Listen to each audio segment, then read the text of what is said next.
Dear Kuya Poy, ako po si Jaja, 19 years old mula dito sa San Mateo, Rizal.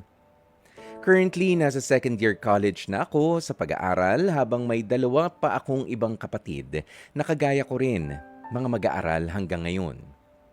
Ang totoo po niyan ay iginagapang lamang kami ng tatay ko sa pagiging construction worker niya. Habang si nanay naman paminsan-minsan ay tumatanggap ng mga labada mula sa kapitbahay para makadagdag sa mga pang-araw-araw naming gastusin sa bahay at sa eskwela. Kuya Poy, mahirap ang buhay namin. Pero sa kabila niyan ay maswerte pa rin kami dahil may mga magulang kami na sobra ang pagmamahal sa amin at sa aming pamilya. Kung minsan nakikita ko ang hirap nila nanay at tatay kung papaano nila kami iginagapang sa eskwela para magkaroon kami ng magandang buhay. Totoo yung classic na kasabihan, Kuya Poy, na kahit pa nga gaano kahirap ang isang pamilya, tanging pag-aaral lamang, edukasyon ang maibibigay sa atin ng mahal nating mga magulang. At ramdam na ramdam namin ito sa bawat araw na dumarating mula sa aming nanay at tatay. Ang kanilang mga pagsasakripisyo at pagpapakita ng totoong kayamanan sa bawat araw na lumilipas. Kulang man kami sa pinansyal na aspeto ng buhay, ay malusog naman ang aming pamilya at malayo sa anumang uri ng karamdaman. Napakasimple o napakapayakman ng aming pamilya, Kuya Poy.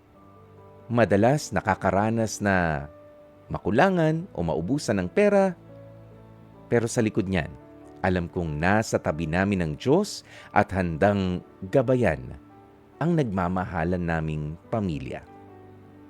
Maiksi man ang kwentong ipinadala ko sa inyong programang Heart to Heart, ay sana po na-inspire ko ang mga katulad ko na nahihirapan sa buhay.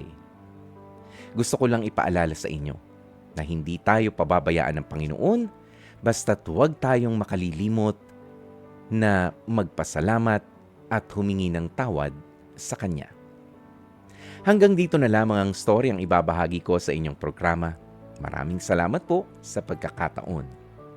Lubos na gumagalang, Jaja. Dear Kuya Poy, Mga kapatid, yan po ang kwentong ibinahagi sa atin ni Jaja kung saan ay sinasalamin ang buhay ng marami nga po sa atin, na wag nating pababayaan na kahit tayo ay nahihirapan na sa mga pagsubok na dumarating sa ating buhay, tignan natin yung mga positibo na mga pangyayari. Ang pamilya natin walang may karamdaman, walang may sakit, 'di ba? Nakakakain pa rin naman tayo kahit papaano, hindi man sa mga mamahaling restaurant. Yan po ay dapat nating mga ipagpasalamat. At syempre, kailangan din paalaala sa mga kabataan na kilalanin ang pagsasakripisyo ng ating mga magulang. Hindi lamang sa edukasyon na pilit nilang gustong ibigay sa atin, kundi doon din sa parte na mapaganda natin ang sarili nating mga buhay.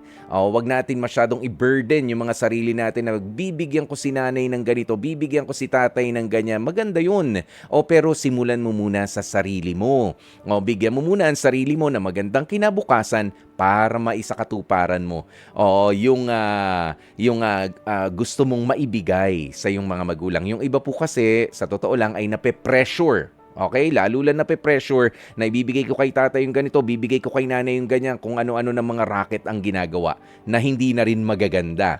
'Di ba? Para lang maisakatuparan yung pangarap na yun para sa kanila. No. Lumaban lamang po tayo ng patas, unti-unti. Iangat natin ang ating mga sarili sa tama at malinis na paraan, saka natin matulungan ang ating mga magulang. Yan ang mas masarap na lasapin na tagumpay. Mula po sa amin dito sa Heart to Heart, kami po ay bumabati sa inyo ng isang mapagpalang pagdiriwang ng mga mahal na araw ngayong panahong ito ng Semana Santa. Sana nga po tayo ay magkaroon ng tamang panahon para mapagnilay-nilayan natin ang ating mga kasalanan, pagkukulang at ipagpasalamat din natin ang ating mga maliliit o malalaking bagay na natatanggap mula sa Kanya. Muli po, maraming salamat.